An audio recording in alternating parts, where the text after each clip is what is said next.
Selamat sore teman-teman. Bertemu lagi dengan gua Alvin Farlando yang suka live di Instagram Ikan Cupang teman-teman. Jadi gua hari ini berkunjung ke rumah salah satu rekan yang dulu pernah mempunyai bisnis ikan cupang juga. Nama akunnya Koko Beta dan nama pemiliknya Cornelius. Iya. Jadi gini teman-teman ya, di balik cerita Cornelius ini, setelah bertahun-tahun main di Cupang, sekarang vakum di Cupang dan mempunyai bisnis jasa SEO teman-teman, atau pembuatan website ya. Iya, pembuatan website, masalah optimasi SEO, gitu.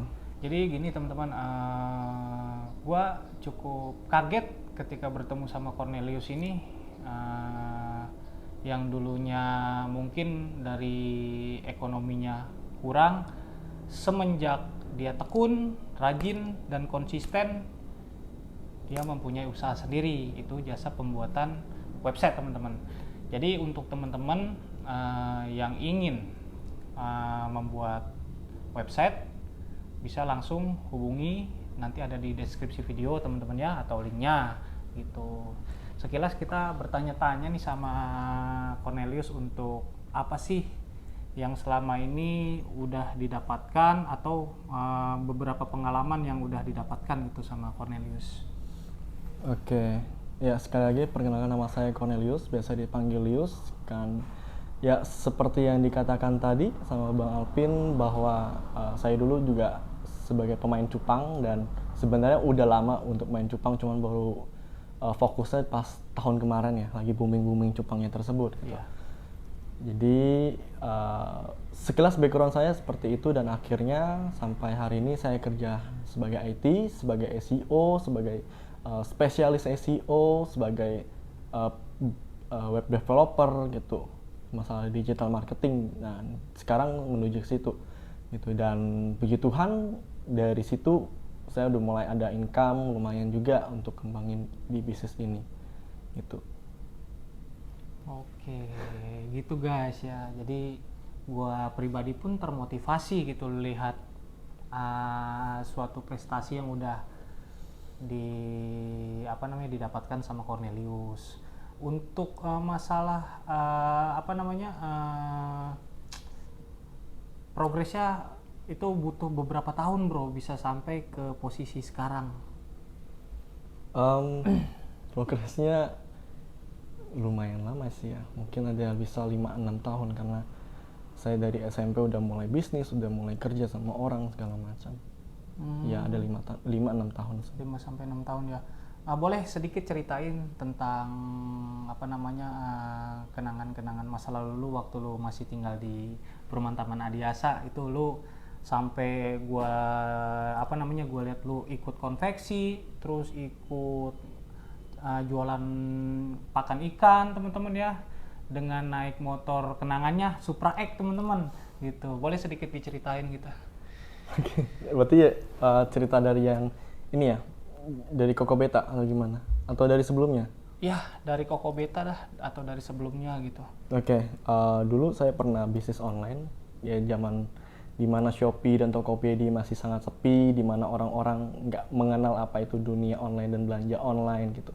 Gue pernah masuk di situ, dan ternyata gue pelajarin tentang Tokopedia, gue pelajarin tentang bagaimana orang jualan, gimana cara orang edit fotonya menarik biar nanti di Shopee, di Tokopedia-nya mereka bagus, cara marketplace-nya gitu.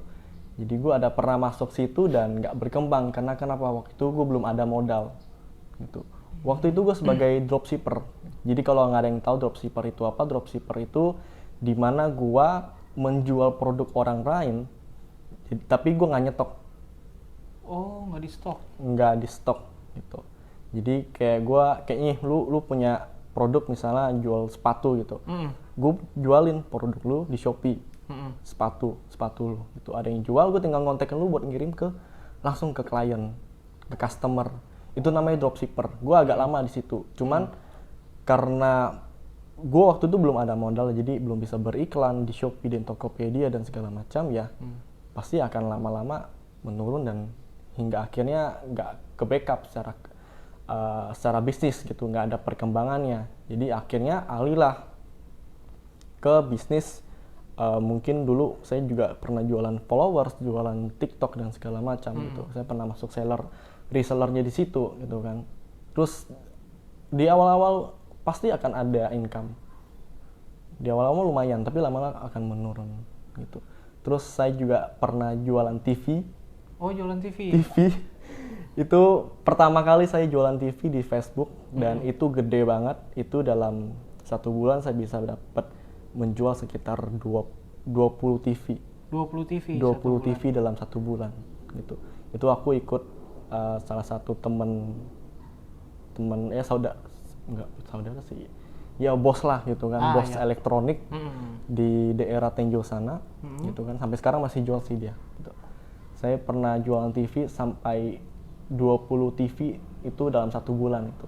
Gue tiap hari COD, tiap hari gue ke toko dia tuh, tiap hari ngambil barang, ada yang beli, jual gitu. Tiap hari gue posting di Facebook gitu kan. Karena kan gue tahu ngerti algoritma Facebook itu gimana, cara jualan di Facebook itu gimana gitu. Akhirnya gue bisa closing dalam 1 bulan itu 20 TV gitu. Dari 16 inch sampai 20 inch gue pernah kejual gitu. Dan itu menurut gue keren banget, karena kenapa itu pertama kalinya gue jual TV gitu.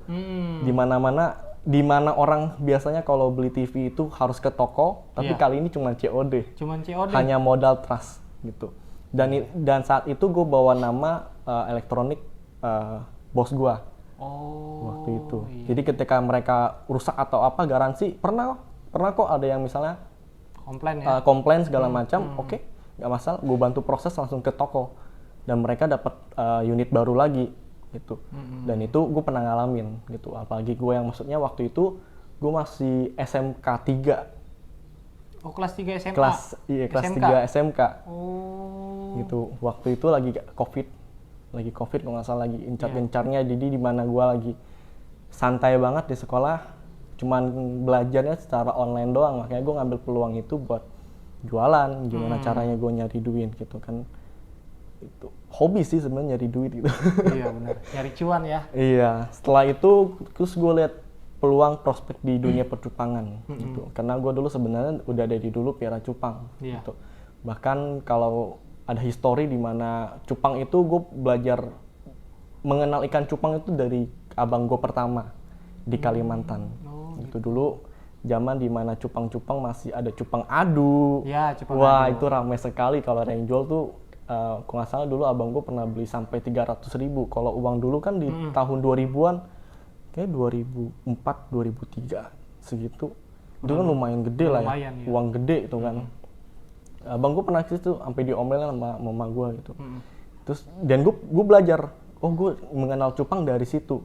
Dan abang gue jago banget untuk nge-breaking, berkembang biakin cupang tersebut gitu. Wah, itu keren banget gitu kan. Karena kalau cupang kan sekali berkembang biak kan bisa ratusan ikan lah. Iya benar. Dan itu gue ngalamin, abang gue sampai ratusan ikan, sampai berbak-bak itu isinya cupang semua gitu.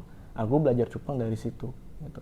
Akhirnya gue lihat peluang, cupang ini bagus nih di tahun 2000 berapa? 2020 sampai 2021 pas pandemi itu.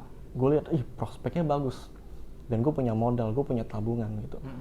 Ya udah, waktu itu main cupang lah. Iya. Gitu, main cupang, belajar ternak, belajar mengenal jenis-jenis cupang. Sampai sekarang gue masih hafal sebenarnya. Gitu.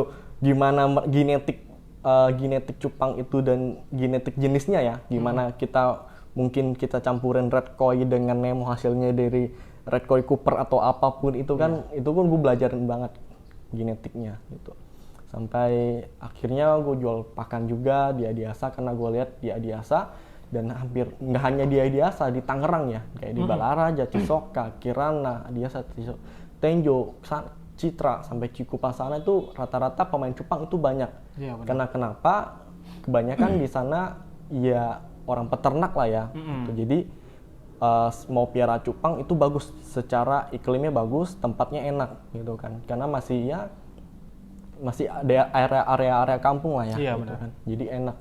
Dan gue pikir kayaknya gue harus menyediakan pakan deh. Karena kenapa?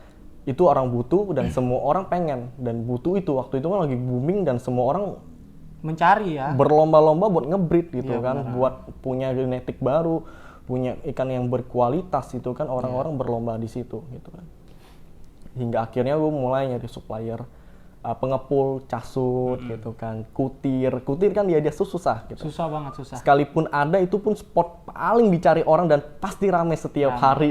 Orang nyerok terus kan. Iya. Gitu kan lama-lama habis gitu. Karena Iya, kan benar. untuk proses berkembang biak kutir gitu kan per detik pasti akan pecah kan mereka. Iya, kan. Tapi untuk ngembang sampai jadi induk mereka berkembang itu butuh waktu 2-3 hari. Iya, benar. Itu yang gue pelajarin di kutir gitu. Sehingga gue dulu jual pakan nggak hanya jual doang, tapi gue pelajarin apa itu kutir, gimana caranya mereka bisa bertahan lama di mungkin di tempat penampungan gitu Iya. kan kutir kan kalau kelamaan membludak itu bisa mati semua. Mati ya. Itu gue belajar dari mungkin kayak ke Beta Kings, gue belajarin oh dia ternyata kalau nyimpen kutir pakai daun pisang gitu kan. Oh Iya. gue terapin gitu dan itu works gitu. Dan itu menurut gue oh ini ilmu baru yang nggak semua orang tahu, tapi gue pelajarin terus sampai sekarang gitu. Iya, Nggak sampai sekarang sih, waktu itu gitu. Terus kayak casut ini kan semua orang tahu casut itu adalah salah satu pakan yang mahal, terus salah satu pakan yang sulit untuk kita simpan lama-lama. Benar Gitu. banget. Paling kalau mau nyimpan bisa 2-3 hari, Iya. kita harus habisin. Bahkan kalau biasanya kalau yang casut yang kualitasnya kurang, itu cuma sehari doang gitu kan. Sehari, iya. Ayo gue pelajarin gimana caranya, mungkin dari tempatnya, mungkin dari oksigennya, mungkin dari airnya yang gue pelajarin. Gue dulu sampai beli pH meter. Iya, Wah, gue iya, yang ada di pelajarin rumah lo. tentang apa itu pH, itu asam basa segala macam, itu gue pelajarin banget gitu. Karena untuk Adiasa jujur airnya agak susah kalau di tempat gue karena bukan tanah sendiri. Gue pakai ada salah satu orang yang jual air gitu kan gitu. Itu airnya kan kita harus menjaga banget lah masalah air. Kalau ikan ya kalau kita piara ikan berarti kita piara air gitu. Gue pelajarin banget dulu gitu. Terus gue dulu jual pakan tiap hari, bahkan langganan gue tuh kebanyakan tuh di Cikupa dan Citra gitu. Sementara jarak dari Adiasa ke Cikupa dan Citra tuh jauh banget gitu kan. Lumayan 1 jam guys. Mungkin hampir satu jam kalau nggak macet. Kalau Iya. macet bisa 1 jam lebih gitu. Lu bawa motor itu ya? Gue bawa motor hujan-hujanan. Wah itu menurut orang lain kasihan. Menurut gue seru. Kenapa ini pengalaman pertama gue Iya, benar. gitu. Gue harus nganterin customer gue bawa cacing yang gue kasih es itu kan. Iya, Ya benar. memang itu trik biar dia lama dan kualitas pakan tetap terjaga gitu. Iya, benar. Kayak nganterin mungkin kutu air gitu harus gue kasih es juga gitu kan. Iya. Kalau makanya customer gue nanya kok dingin airnya, iya biar aman di ini. Akhirnya gue kadang kasih edukasi ke pelanggan gue gimana caranya biar tetap bertahan lama gitu. Wah itu suatu pengalaman yang seru banget buat gue gitu. Nggak semua, dan jujur ini cerita ini baru di sini doang gue ceritain. Iya. Gitu. Karena gue jarang banget cerita tentang pengalaman gue di dunia cupang. Itu luar biasa seru banget karena ini pengalaman pertama gue dan bisnis di mana ini bisnis yang maksudnya ikan gitu kan, yang orang mikir wah ini mah nggak ada duitnya. Benar, gitu kan. benar banget. Kita sering direndahin begitu ya. Iya. Cupang udah lewat dari dulu, dari pertama saya main orang-orang selalu ngomong begitu. Tapi kan kita nggak ngasih tahu mereka kita dapat duit segini loh dari cupang, lumayan juga loh gitu. Akhir ditekunin, terus suatu saat ketika cupang lagi sepi, nah itu udah mulai tuh Koko Beta akhirnya ya kita bubarin, kita nggak buka lagi itu. Saya fokus ke dunia IT gitu. Di dunia IT ya gue belajar coding walaupun gue nggak kuliah kan, gue lulus sekolah langsung IT karena kenapa gue belajar segi bisnisnya. Kalau lu kuliah, lu kan harus belajar teorinya, lu harus belajar berbagai bahasa gitu. Tapi kan kalau gue kan langsung pelajarin semua yang penting-penting yang dibutuhkan, sehingga hingga sekarang gue punya startup yaitu Jasa Ali SEO. Gue bisa punya SEO-nya sendiri. Terus gue ngerti tentang SEO, kenapa gue pelajarin semuanya gitu. Gue punya pengalaman SEO gitu kan. Bahkan klien-klien gue dari Indo, dari luar negeri pun ada gitu. Terus jasa ahli SEO nggak hanya nyediain jasa SEO aja, tapi Iya.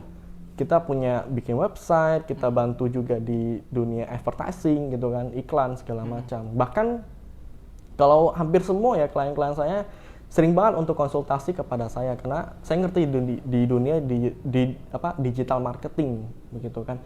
Mereka ataupun saya kadang juga ngasih pengalaman ke mereka. Oh, biasanya kalau untuk tipe bisnis kayak gini harus begini, harus begini. Jadi saya tuh sebagai penyedia jasa nggak hanya gue cuma nawarin ini, tapi enggak. Tapi servis saya, kelebihan dari kita bantu secara konsultasi bisnisnya gitu juga. Oh, Gitu. iya. Jadi perjalanan saya kurang lebih begitu, kurang lengkap sebenarnya. Ini agak terlalu cepat. Bisa lama kayaknya, bisa 1 hari 2 hari. Sepanjang guys ya pokoknya. Ya mungkin saya akan kasih cerita yang ini, yaitu yang paling highlight di mana orang-orang tahu tentang Kokolius, Kokobeta ya ini. Gitu. Sebenarnya ada banyak perjalanan gua di mana gua bisa mencapai di sini, di mana Kokobeta itu bisa maju, terus tiba-tiba drop dan harus gulung tikar, terus di mana gue pernah kerja sama orang gitu kan, Iya. di mana gue harus ngebangun bisnis dan tiba-tiba drop, langsung down gitu kan. Ya nggak sedetail itu, mungkin one day gue bikin video sendiri buat lebih detailnya, tapi secara highlight pengalaman gue ya begini. Berarti sampai saat ini di di bisnis CEO Cornelius sendiri itu udah nangani beberapa klien sampai saat ini. Udah banyak banget gitu. Jadi bahkan setiap bulan udah nambah terus gitu, karena memang kita fokusnya ke situ. Karena untuk karyawan saya aja, untuk tim IT, tim SEO itu, tim penulis pun udah banyak banget gitu, sehingga gue di SEO juga agak lebih tenang. Kalau gue dulu jujur ya, untuk ngebangun jasa ahli SEO waktu pertama-tama bangun itu, gue kerjain semua guys. Sendiri gitu. Bahkan gue sehari bisa tidur 3-4 jam doang gitu. Karena kenapa gue harus kasih service ke mereka tuh yang bagus, yang baik ke mereka gitu. Hingga akhirnya gue hari ini ya masih belum santai sih, tapi setidaknya agak longgar lah, jam tidur gue lebih aman gitu. Iya, jadi gitulah guys. Pokoknya ya ini dari cerita Cornelius, gue di sini yang inti-intinya aja. Mungkin nanti ada video part selanjutnya dari Cornelius. Jadi buat teman-teman yang mempunyai bisnis UMKM atau bisnis yang lain-lain, bisa nanti hubungi Cornelius, ada di deskripsi Instagram, Facebook, atau nomor WA-nya. Jadi untuk pembuatan website ya. Dan yang lain-lain teman-teman. Jadi gitu teman-teman ya, gue sebenarnya nggak ada niat nih buat ketemu sama Cornelius, tapi pas banget timingnya gue kontak ya kan, pas banget dia lagi, yang tadinya dia ada meeting nih sama klien, jadi di reschedule teman-teman ya. Aduh, sumpah gue bener nggak enak deh jadinya. Ya akhirnya udah beberapa tahun nggak ketemu, sekalinya ketemu bener-bener teman-teman ya usaha itu tidak mengkhianati hasil ya. Dari Cornelius yang dulu gua kenal masih ya bener-bener belum model, belum stylish ya masih pakai celana gombrang ya kan, motor Supra X udah turun mesin ya kan, terus juga kondisi rumah seperti itu. Ya mungkin nanti ada di next ceritanya Cornelius sendiri, yang khususnya di daerah Jakarta, Bogor, Depok, Tangerang, Bekasi. Nanti bisa langsung konsultasi aja mengenai jasa CEO teman-teman ya, yang di luar Pulau Jawa dan di Kalimantan dan sekitarnya. Nanti langsung aja klik di deskripsi video teman-teman. Ya itu aja mungkin teman-teman ya, singkat waktu gua Alpin, owner Beta Kings Indonesia, dan Cornelius, owner Jasaliaseo.com. Ya teman-teman ya, mungkin singkat cerita itu aja teman-teman. Gua pamit undur diri. Selamat sore. Assalamualaikum warahmatullahi wabarakatuh.